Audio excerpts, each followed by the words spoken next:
उंच उंच आभाळ आणि विस्तीर्ण अशी धरती दोघेही एकमेकांना रोज पाहत असतात, पण त्यांची भेट कधीच होत नसते. पण अशीच एक राजकीय भेट पंढरपूर तालुक्यातील गोपाळपूर येथे घडली आहे. सोलापूर लोकसभेसाठी देशातील एक मोठे नेते असलेले सुशीलकुमार शिंदे यांची कन्या आमदार प्रणिती शिंदे या महाविकास आघाडीकडून लोकसभेच्या मैदानात आहेत. सुशीलकुमार शिंदे यांचे राजकीय क्षितिज अवाढव्य आहे. याच क्षितिजाखाली विसावलेल्या प्रणिती शिंदे यांना त्याचं मोठेपण वारसा हक्काने मिळाले आहेच. आकाशा एवढे उत्तुंग व्यक्तिमत्व असलेल्या सुशीलकुमार शिंदे यांच्या कन्या आज सामान्यपण जपलेल्या असामान्य व्यक्तिमत्वाला भेटल्या. होय, राजू खरे. गेल्या काही काळापासून मोहोळ तालुकाच नव्हे तर सोलापूर जिल्ह्यात राजू खरे या नावाची चर्चा आहे. अनाथांचा नाथ बनलेल्या या राजू खरे यांच्याकडे मोहोळची जनता मोठ्या आशेने पाहते. कसलीही सत्ता नसताना हा माणूस पण जपत दीनदुबळ्यांचे अश्रू पुसत आहे. अर्थातच लोक त्यांना मोहोळचे भावी आमदार म्हणून ओळखू लागले आहेत. अहंकाराच्या राजकारणात गुदमरून गेलेली मोहोळची जनता आता राजू खरे यांच्याकडे आस लावून बसलीये. मुळात तसे साधेपण जपणारे आणि सरळ मार्गाने वाटचाल करणारे राजू खरे.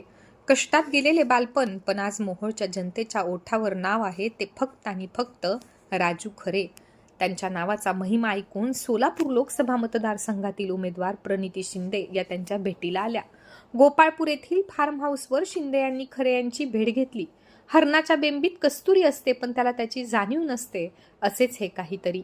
राजू खरे यांच्या कर्तृत्वाचा सुगंध प्रणिती शिंदे यांच्यापर्यंत पोहोचला आणि प्रणिती शिंदे गोपाळपूर येथे दाखल झाल्या. अर्थात प्रणिती शिंदे यांची ही करेक्ट नीती, राजकीय अनुभवाची मोठी शिदोरी त्यांच्या गाठीशी आहे. त्यामुळे त्यांची ही दिशा देखील अचूक ठरली. वास्तविक पाहता प्रणिती शिंदे यांच्याही आधी हे भाजप उमेदवार राम सातपुते यांना सुचायला हवे होते. मोहोळ लोकसभा मतदारसंघातील तिन्ही तालुक्यात कोट्यावधी रुपयांची विकास कामे करत आपली मतदारामध्ये वेगळी ओळख निर्माण केलेले राजू खरेंना भेटणे गरजेचे असतानाही भेटू शकले नाहीत. हेच हेरून आमदार प्रणिती शिंदे यांना राजू खरे यांच्याबाबत लोकांमध्ये असलेली चर्चा पाहून प्रणिती शिंदे यांनी राजू खरे यांच्या भेटीला आल्या. याला म्हणतात दूरदृष्टी आणि हिऱ्याची पारख असलेले रत्नपारखी.